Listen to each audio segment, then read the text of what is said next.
jejak waktu dan identitas. Sejarah mendalam Tahun Baru, Imlek. Sebuah dokumentasi visual tentang evolusi perayaan selama 3.500 tahun dari ritual pengorbanan, dinasti Shang hingga simbol rekonsiliasi di era reformasi Indonesia. Genealogi, perlawanan, legenda, Nian, dan Sui. Asal-usul, Imlek berakar pada ketakutan akan monster Nian dan roh jahat Sui. Nenek moyang menemukan bahwa Nian takut pada 3 hal: warna merah api, suara gaduh ledakan bambu kahia turang, tradisi angpau, bermula dari Yasui, Chen koin dalam kertas merah untuk melindungi anak-anak dari roh Sui. Ritual Agraris, dinasti Shang 1600 sampai 1046 sebelum Masehi. Sebelum menjadi pesta, Imlek adalah doa untuk kelangsungan hidup. Sebagai transisi dari musim dingin yang mematikan menuju musim semi, ritual ini adalah upacara pengorbanan kepada dewa langit dan leluhur. Tujuannya tunggal, memohon keberhasilan panen dan keselamatan dari bencana alam. Dinasti Han, Kaisar Wu menetapkan standar kalender lunisolar dan menjadikan Imlek libur nasional pertama. Dinasti Tang, puncak estetika dengan introduksi festival lampion publik yang megah. Dinasti Song, komersialisasi festival melalui pasar malam dan penggunaan bubuk mesiu untuk kembang api. Mechanica, astronomy system lunisolar. Tahun Imlek tidak acak, melainkan matematika presisi yang menggabungkan siklus bulan 354 hari dan matahari 365 hari, fenomena Lun Gui, bulan kabisat, untuk menutupi selisih 11 hari per tahun. Bulan ke-13, Intercalary Month, disisipkan setiap 2-3 tahun berdasarkan 24 posisi matahari Qi, menjaga musim tanam tetap akurat. Siklus seneri 60 tahun.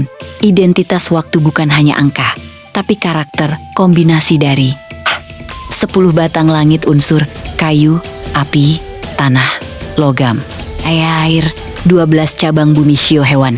Contoh, tahun 2026 adalah kuda api Bingwu, energi dinamis yang penuh ambisi.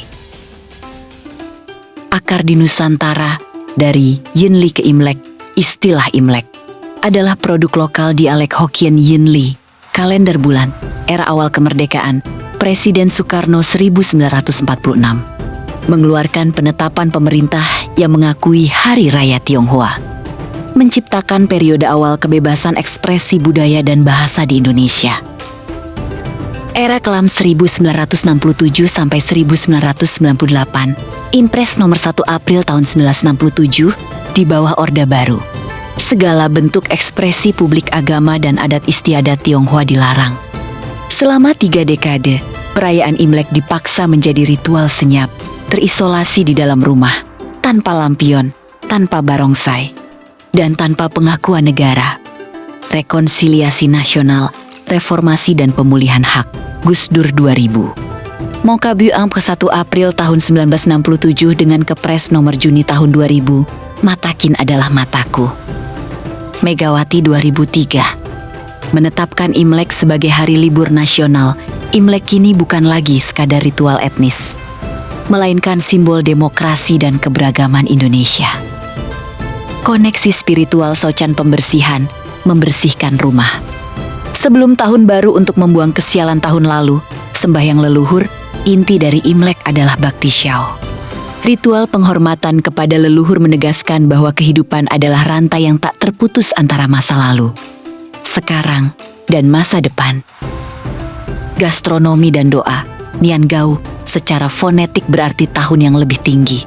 Simbol peningkatan rezeki dan karier Si Jiaozi, bentuknya menyerupai uang emas kuno Yuan Bao, simbol kemakmuran. Jushanji, tradisi Lohe mengangkat sumpit. Semakin tinggi adukan, semakin tinggi harapan terkabul.